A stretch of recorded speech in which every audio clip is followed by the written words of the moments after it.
Disclaimer. This content is for educational and entertainment purposes only. Viewer discretion is advised.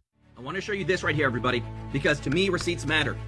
This is the congressional map from 1984, okay?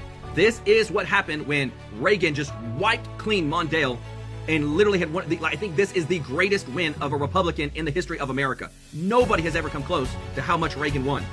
You want to know what happened after this election in the prior elections? You want to know why the Democrats love the illegals so much? When you look at the past unauthorization of illegals coming into America, here is a chart of the elections. Estimated unauthorized population. This is the illegals in the United States. From 1960 to the 1970s, it was 1.2 million. In the 1980s, it jumped up to 2.2 to 3.5 million. Reagan wins in 1984. Wins the next presidential election? Well, 1988. What happens after? Check this out. From 1990 to 2007, an exponential increase because they knew they could never let it happen again of losing so bad where almost every single state, besides, what, 2, went for Reagan.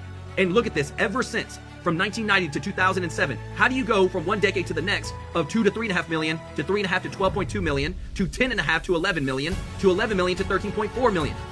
This was Justin Biden's because they know that's how they win. They get their congressional seats, they get their federal funding, they get the NGOs, they get the illegals coming in, they give them amnesty, and that's how they win their elections. It's not coincidence that this happened. Look at this. When after Reagan won as big as he did.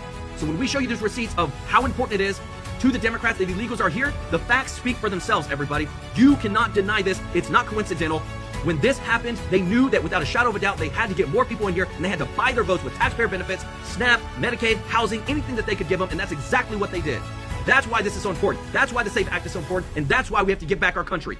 The SAVE Act will not pass because it is such a pernicious, nasty piece of legislation. The SAVE Act is Jim Crow 2.0. More than 20 million people would lose their right to vote. Once that SAVE Act passes and all the cheating methods that the Democrats have been using for decades gets eliminated, this is what America's really going to look like.